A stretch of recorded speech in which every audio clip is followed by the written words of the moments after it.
जय हिंद दोस्तों, जय हिंद, जय भारत। स्वागत है आप सभी का द स्टूडेंट्स कॉर्नर पे। तो हम लोगों ने एमपीटेट वर्ग 2 के लिए जो फिजिक्स के चैप्टर्स थे हमारे मैथ्स के सिलेबस में या फिर साइंस के सिलेबस में, उनको स्टार्ट किया था। और फर्स्ट वाली जो 11 नंबर पे जो यूनिट है फिजिक्स की पहली यूनिट है फोर्स, मोशन एंड प्रेशर, उसको शुरू किया था। और लगभग मोशन की सारी चीजें हमने पढ़ ली हैं, डिटेल में पढ़ ली हैं। और फोर्स की भी कुछ चीजें हमने लास्ट वाले वीडियो में पढ़ा था। आज हम फोर्स को कंप्लीट करेंगे और फिर अगले वीडियो में प्रेशर को कंप्लीट करेंगे और उसमें ये चैप्टर आपका पूरा फिनिश हो जाएगा। तो स्टार्ट करते हैं बिना किसी देरी के। अगर आपको वीडियोस पसंद आती हैं तो आप इसको चैनल को सब्सक्राइब और वीडियो को लाइक जरूर कीजिएगा ताकि आगे भी आपको ऐसे वीडियोस मिलती रहे।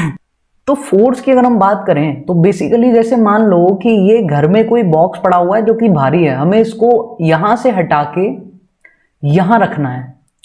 तो हम क्या करते हैं, हम इसमें फोर्स लगाते हैं। हम क्या लगाते हैं, इसको धक्का लगाते हैं। अब धक्का लगाते हैं तो अपने हाथों से हम क्या कर रहे होते हैं, इस पे एक बल लगा रहे हैं, ताकत लगा रहे हैं, बल लगा रहे हैं। तो कुल मिलाकर के हम ये कह सकते हैं कि किसी चीज को अगर हम पुश कर रहे हैं तो दैट मीन्स हम उधर अपने बल का उपयोग कर रहे हैं, मतलब हम फोर्स लगा रहे हैं। ठीक है। और दूसरी चीज, मान लो आपको गेट खोलना है, किसी अलमारी है या कोई गेट है और इसमें ये इस तरीके से हैंडल्स लगे हुए हैं। तो अगर इस गेट को खोलना है तो हम इस हैंडल्स को पकड़ के अपनी तरफ खींचते हैं।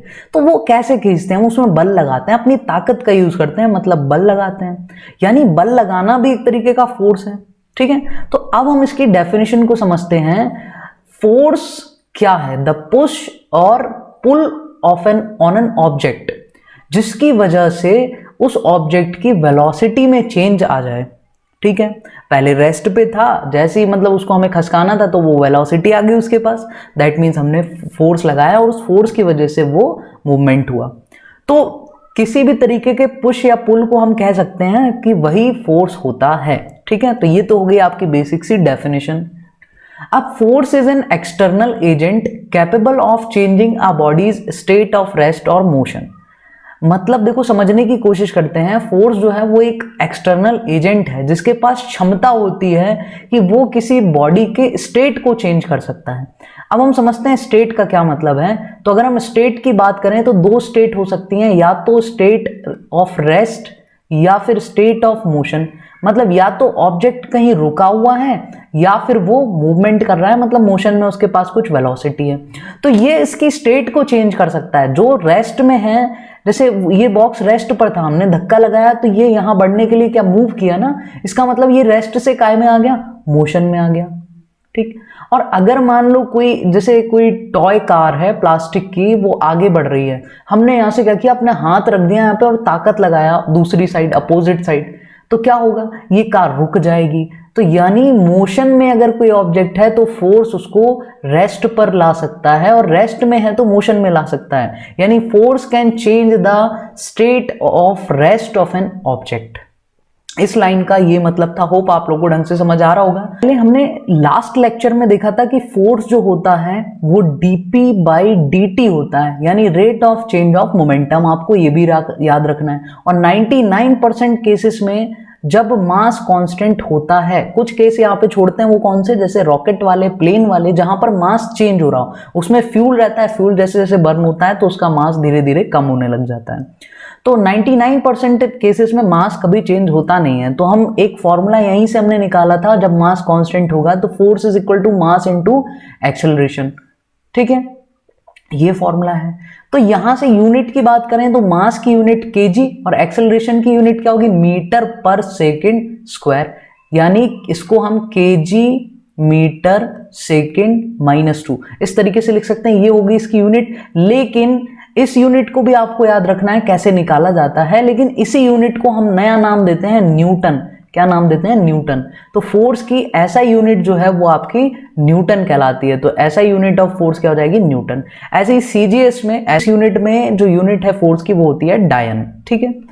अब हम अगर बात करें कि फोर्स के टाइप्स की, तो फोर्स जो है वो दो तरीके के हो सकते हैं आपके, या तो कॉन्टैक्ट फोर्स या फिर नॉन कॉन्टैक्ट फोर्स। ठीक है। तो तो फोर्स जो है वो दो तरीके के हो सकते हैं, या तो कॉन्टैक्ट फोर्स या नॉन कॉन्टैक्ट। मतलब जब हमें दो चीजों के बीच में फोर्स लगाना है, दो सरफेसेस के बीच में फोर्स लगाना है, तो या तो उन्हें कॉन्टैक्ट में लाना पड़ेगा या फिर वो बिना कांटेक्ट में आए ही एक दूसरे पर फोर्स एक्सर्ट कर सकते हो। तो ये इस तरीके से दो टाइप्स के जो है वो फोर्सेस होते हैं। अच्छा, एक चीज और, हमने यहाँ पे डायमेंशनल फॉर्मूले की बात नहीं की है, तो हम यहाँ पे डायमेंशनल फॉर्मूला निकालना भी सीख लेते हैं फोर्स का। सीधा सीधा फॉर्मूला याद है, वहीं से आप क्या करेंगे, इसका डायमेंशन फॉर्मूला बना लेंगे। मास के लिए देखो m1 हो गया, क्योंकि मास जो है यहाँ पर है।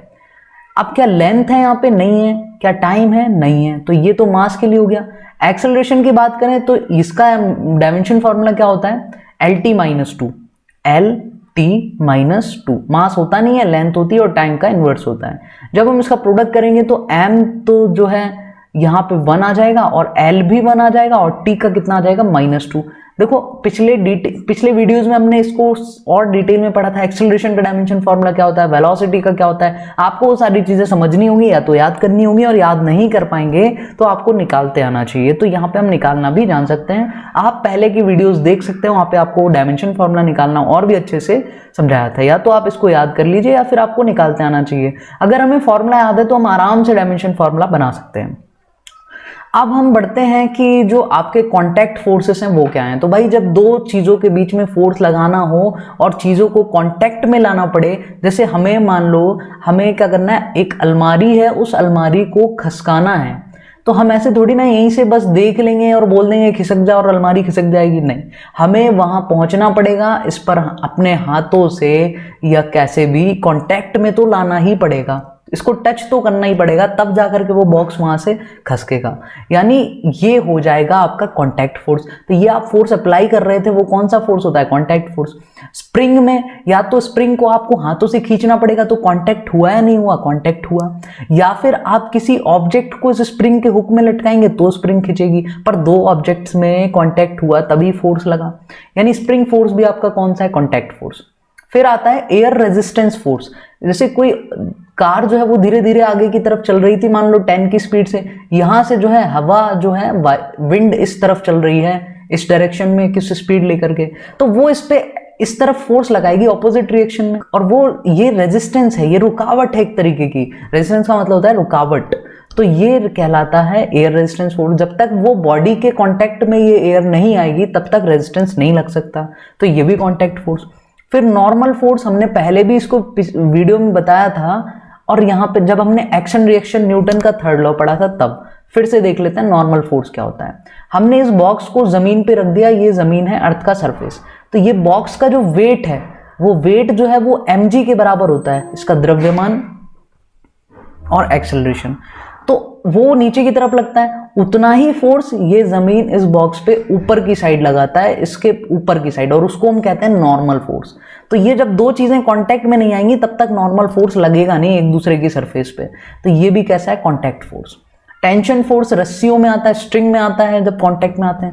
फ्रिक्शनल फोर्स, जब गाड़ी का टायर रोड पे चलता है तो फ्रिक्शन का फोर्स लगता है। क्या गाड़ी का टायर रोड के कांटेक्ट में ना आए और थोड़ी ऊपर हवा में चले तो क्या ये फोर्स लगेगा, नहीं लगेगा। तो इसका मतलब है कि जो फ्रिक्शन फोर्स है वो भी एक कांटेक्ट में आकर के लगने वाला फोर्स है, कांटेक्ट फोर्स है।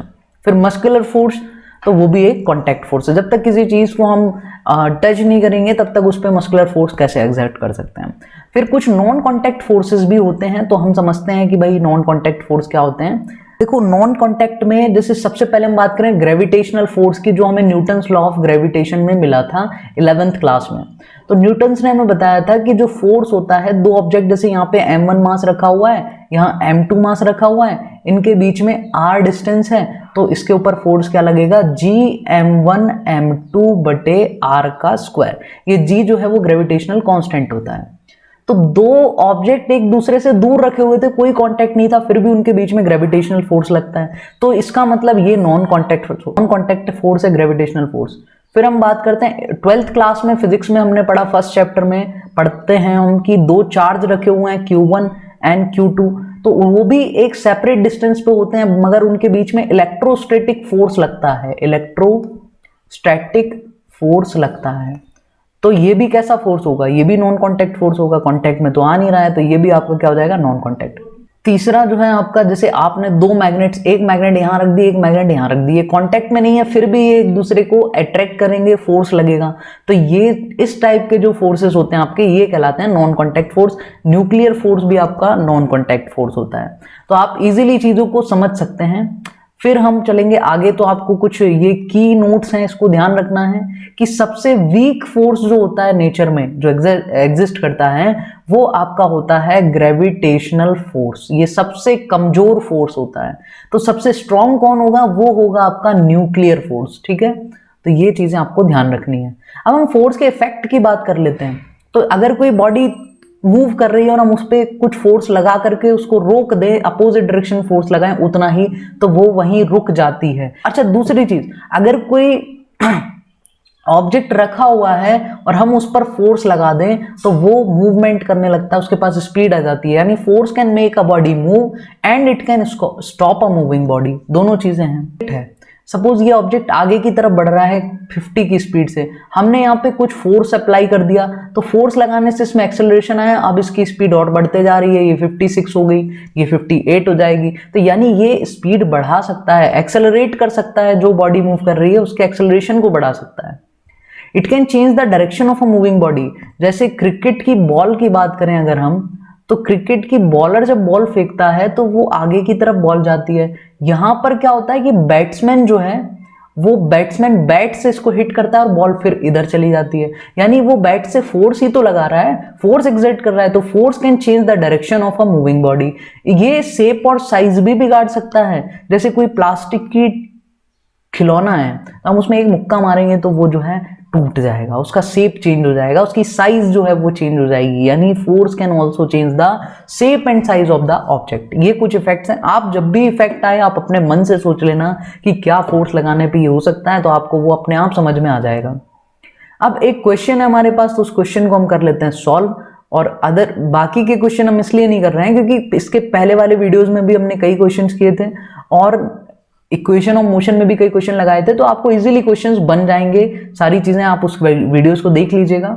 तो इस एक ही क्वेश्चन को हम मात्र सॉल्व करेंगे इस टाइप का। आशु के पास कोई कार है जिसका मास है 4 kg। उस कार पे उसको एक्सेलरेशन करना है 16 मीटर पर सेकंड का, उसका एक्सेलरेशन उसको इतना रखना है, तो उसको कितना फोर्स उस कार पे लगाना पड़ेगा, ये हमें चाहिए। तो भैया न्यूटन के सेकंड लॉ से एक फॉर्मूला निकला था, F = ma, जो कि तब वैलिड है जब मास कांस्टेंट है, और 99% केसेस में मास कांस्टेंट होता है।